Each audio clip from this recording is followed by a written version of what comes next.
black outgrowths on this head of rye are the sclerotia of ergot, Claviceps purpurea. The sclerotia, from the Greek skleros, hard, occur on many grain crops and grasses. They contain a group of alkaloids, of which ergotamine, specific in the treatment of migraine, and ergometrine, of great value in obstetrics, are now the most widely used. At least as early as the 16th century, midwives in Europe used ergot to speed labor and control postpartum hemorrhage. Then this knowledge was largely forgotten. It was rediscovered in the New World when John Stearns heard the tale in Massachusetts early in the 19th century. He drew the attention of doctors to its medicinal possibilities in obstetrics. But there are two sides to the ergot story. On the one hand, there is its value in therapeutics. On the other, its poisonous nature. For centuries, the European peasant has used rye in his bread, and rye is particularly susceptible to the fungus. Frugal in habit, ignorant of the dangers, the impoverished peasant often neglected to remove the ergot from the rye. So the fungus milled with the flour found its way into the bread. Damp years increase the danger, for it is then that the fungus thrives, the harvest poor, and each ear of grain valuable. In popular tradition, records abound of the sufferings of people, especially the poor, of fiery burning pains along the limbs, mutilations from gangrene, delirium, convulsions, hallucinations, and in many cases, death. As long ago as 1095, an order, named after St. Anthony of Egypt, was founded to take care of these sufferers, so that the gangrenous condition, particularly with the burning pains which preceded it, became known as St. Anthony's fire. But several centuries were to elapse before ergot became suspect. A French suggestion by Dodar in 1676 seems to be the first trustworthy reference to this connection. His ideas were not widely circulated, and so the outbreaks of ergot poisoning continued. They occurred even in England, a country where rye has never been widely used.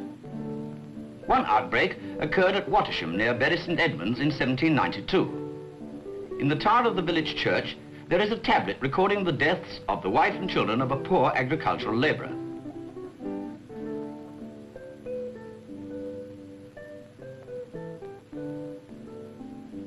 The parish register gives a vivid description of their sufferings, but it is obvious that ergot was not suspected as the cause.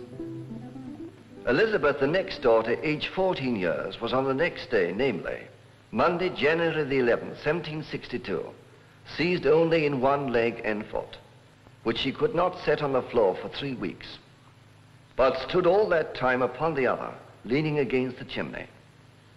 After which, being taken in the same manner in her other foot, she lay down. One foot mortified and came off at the ankle, the other leg near the knee. In the London Medical Times of 1847, there is an account of mutilation which occurred to a young Irishman who ate rye bread. He lost fingers and toes through gangrene. Again, as recently as 1928, some Jewish immigrants in Manchester were taken ill with characteristic symptoms after eating bread made from rye, which was later proved to have been infected with ergot. But perhaps the most disquieting outbreak was that which occurred in France in 1951, disquieting in that it could still occur today. From the small town of Pont-Saint-Esprit came news of the sufferings of the people there.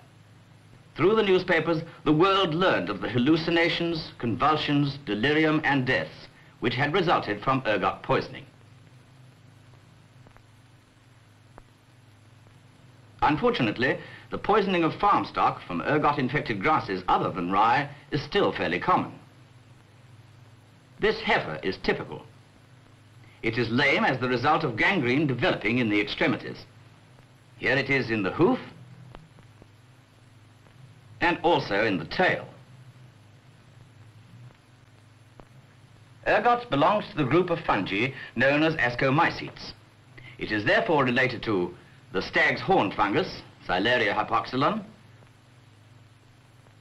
the devil's bunion, Daldinia concentrica, the edible morel, Morchella crassipes, the vegetable caterpillar, a species of cordyceps, the coral spot fungus, Netria cinnabarina, the orange peel fungus, a species of Psiza, and also, here shown growing on a crust of bread, Penicillium notatum, the microscopic mold from which penicillin is derived.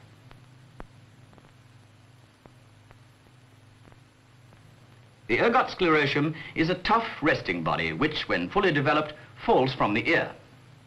During the winter, it lies on the soil. Germination depends on this period of exposure to cold. In the spring, a number of little stalked bodies grow out from the sclerosum. The tips of these stalks become globular and pitted with little holes. From these holes, the spores will eventually be ejected. The holes are the openings of small flask-shaped cavities, the perithecia. This is how the perithecia appear in a stained section.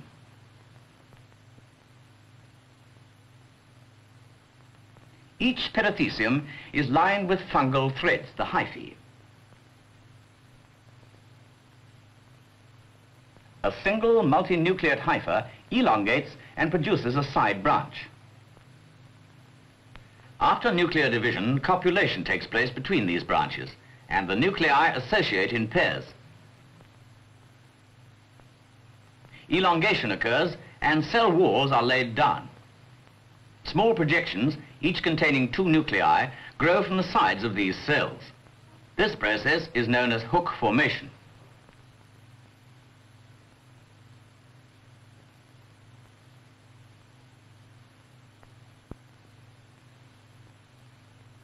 After a further synchronous division, fusion takes place, while the nuclei which have not fused proceed to further hook formation. The cell now elongates enormously to form an ascus. The diploid nucleus divides to form 8 haploid nuclei, around which the protoplasm aggregates to form 8 cylindrical ascospores. Each ascus, when it has matured, ejects its ascospores, and they are blown away in the wind.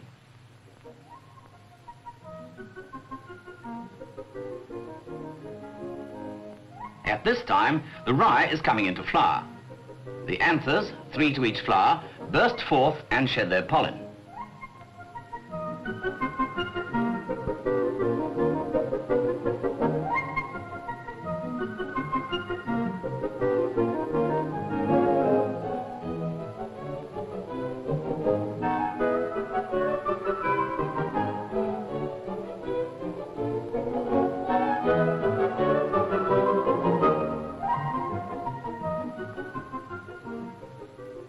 Later, the feathery stigmas are exposed. Ascospores, carried by the wind, adhere to them. The ascospores send out hyphae, which grow down through the fragile tissues of the stigmas and penetrate the ovary. Soon, the fungus will have replaced quite a proportion of the normal ovary tissue. This is a longitudinal section through an infected flower. In the central mass of the fungus, pockets are formed, from which enormous numbers of little conidia spores are liberated. These conidia spores, or conidia, are ovoid in shape, not long and thin like the ascospores. At the same time, a strong sugar solution called honeydew is secreted and slowly wells out between the florets. In these drops of honeydew are numerous conidia. Insects are attracted by the honeydew, which sticks to their bodies, and they thus carry the spores to other rye flowers.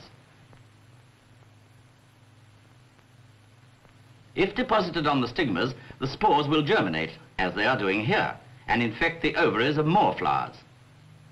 In this way, an infection spreads throughout the crop. The tissues of infected ovaries, instead of developing into grains of rye, become replaced by fungus. The external hyphae darken in color. Spores and honeydew are no longer produced. A new generation of sclerotia has been formed, and the life cycle is complete. In August, the sclerotia will be dropping to the ground again. Next spring, each sclerosum will develop ascophores, in the heads of which ascospores will be formed. These will be ejected and infect the rye. Honeydew will be produced. Later, a new crop of sclerotia will be formed.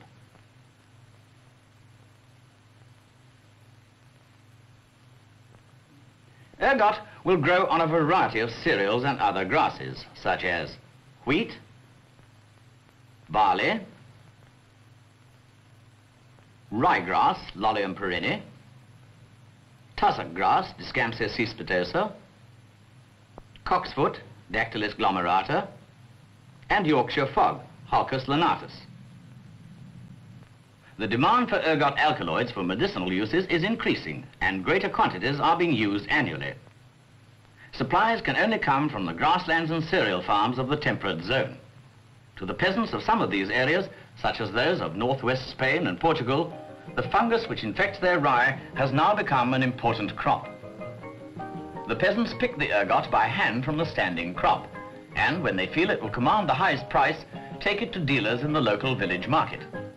Such a village is Arcos de Valdevez in northern Portugal, close to the Spanish border.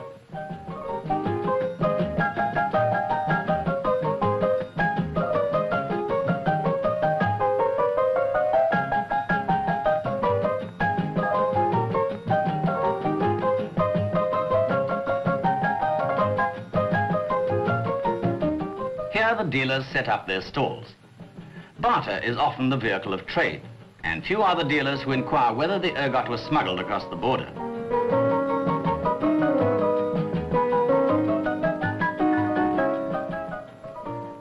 These supplies of ergot are subject to wide variations in quality and price. Because of the constant commercial tug-of-war between dealer and peasant, regularity of supply can never be guaranteed. At Oporto, the ergot is dried and inspected before being shipped to Britain and other countries.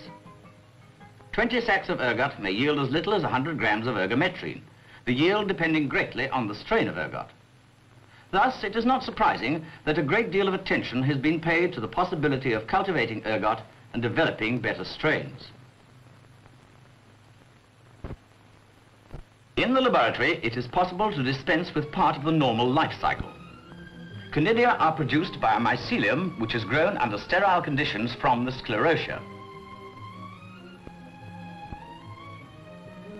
A sclerotium is washed, surface sterilized, and rinsed.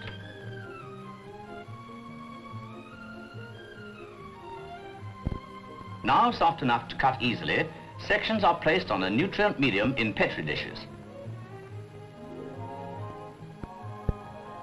After suitable incubation, a mycelium begins to grow. Numerous subcultures are prepared, first on slopes in test tubes,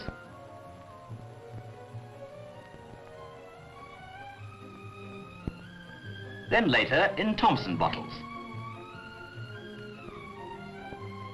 The conidia are dislodged from the final culture by shaking with glass balls in water.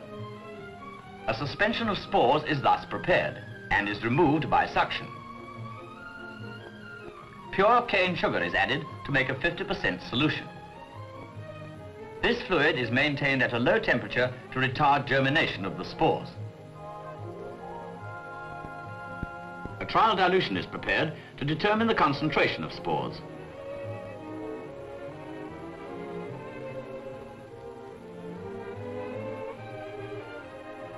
A counting chamber is used for this purpose.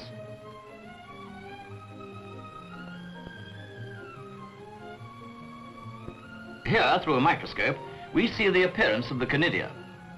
By counting the spores and a known number of the cells of the counting chamber, the concentration in the original suspension can be calculated.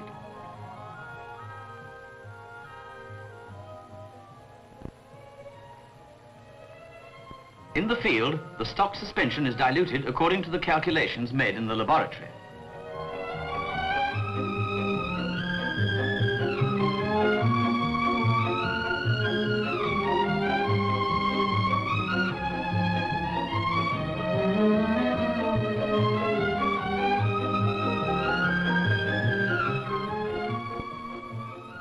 There are various ways of infecting the ears of rye with the inoculum, but this one gives a high percentage of satisfactory results. Each worker has a felt pad which he dips into his suspension of spores. He claps the ears between the felt pad and a clapper set with needles. The spore suspension is thus forced into the rye tissues through holes made by the needles.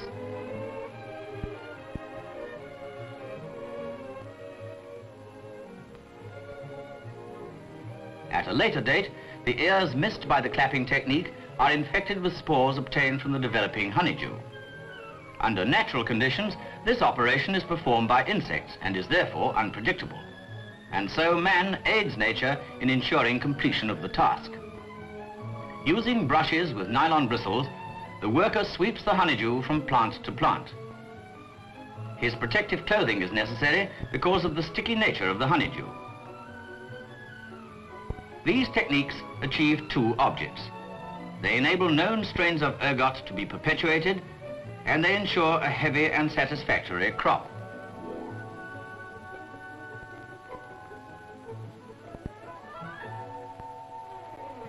Sir Henry Dale, at that time Dr. H. Dale, initiated the pharmacological study of ergot alkaloids. In a paper in 1906, he drew attention to the remarkable activity of these compounds. His two collaborators, Barger and Carr, were thereby enabled to isolate the first of the ergot alkaloids, ergotoxin. Ergotamine was isolated some 15 years later. In action indistinguishable from ergotoxin, ergotamine has the advantage of being easier to prepare and hence is more widely used in medicine.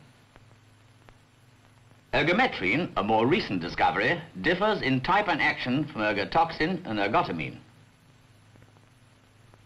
All the known ergot alkaloids are derivatives of lysergic acid. Ergometrine is composed of lysergic acid and D2-aminopropanol, while ergotamine is more complex.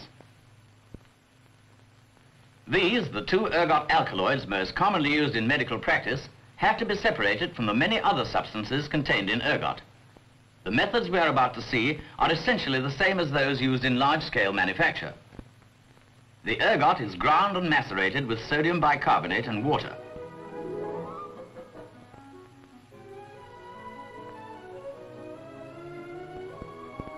The mixture is transferred to a percolator and extracted with an organic solvent.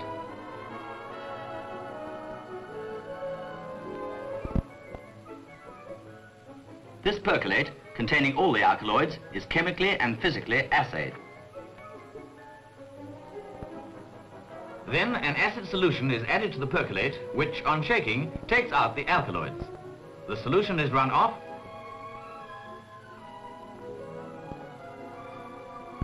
and transferred to a vessel where it is treated with alkali. This precipitates the water-insoluble alkaloids comprising ergotamine, ergosine, ergoconine, ergocryptine, and ergocrystine. From the filtrate, the water-soluble ergometrine is extracted with chloroform. After concentration, crude ergometrine crystallizes out.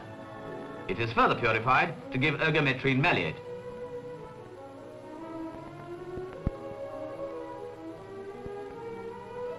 Ergotamine is specific against migraine, the symptoms of which are unilateral headache, visual disturbances, nausea and vomiting. Unfortunately, ergotamine, when given by mouth in adequate doses, increases the nausea and vomiting. Even when potentiated by caffeine, the smaller dose of ergotamine is still liable to induce these side effects. So the potent and rapid-acting antiemetic cyclizine hydrochloride is added. This successfully counters nausea and vomiting, whether due to ergotamine or to the migraine. More, it allows the dose of ergotamine to be increased. Migryl is a product compounded to meet these requirements. The use of ergot to promote contraction of the uterus and to control postpartum hemorrhage, as we have already said, dates from very early times. The midwives of long ago used an aqueous extract of ergot, and this type of extract was official in the 1914 British Pharmacopoeia.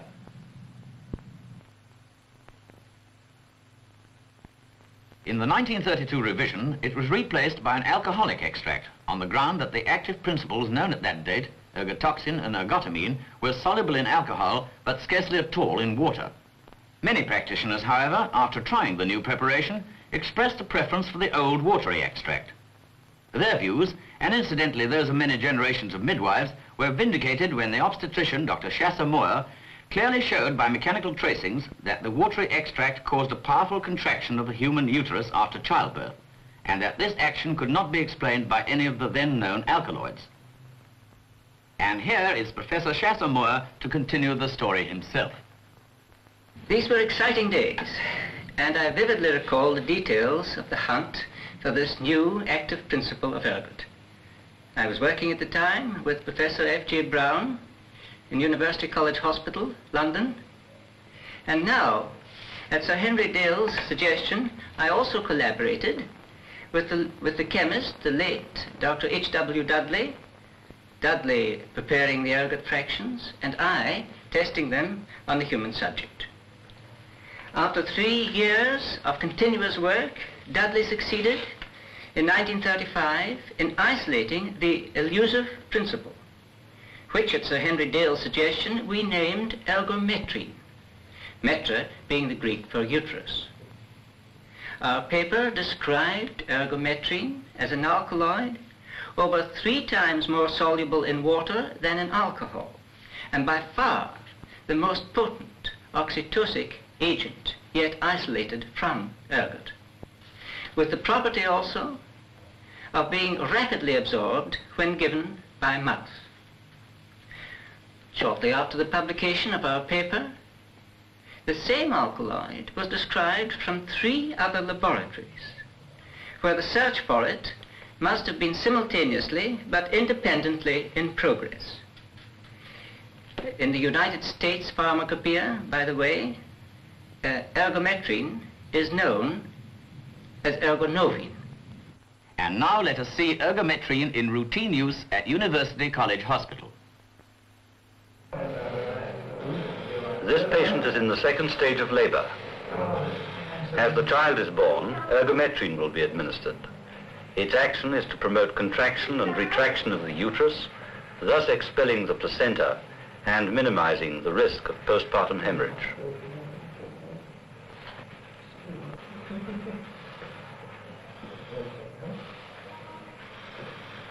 Coming? All right, next up.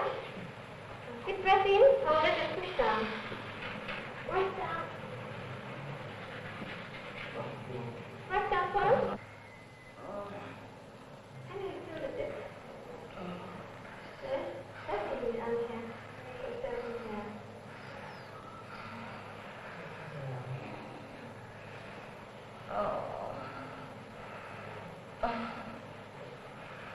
Not yet. Not quite over the top. Yeah?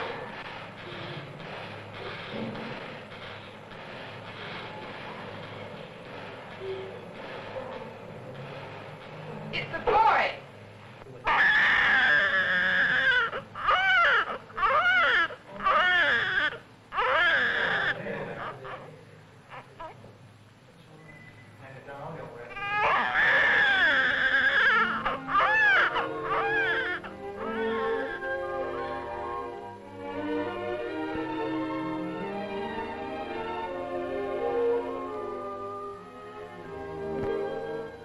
The story of ergot is not yet ended. New strains have been propagated, new compounds sought.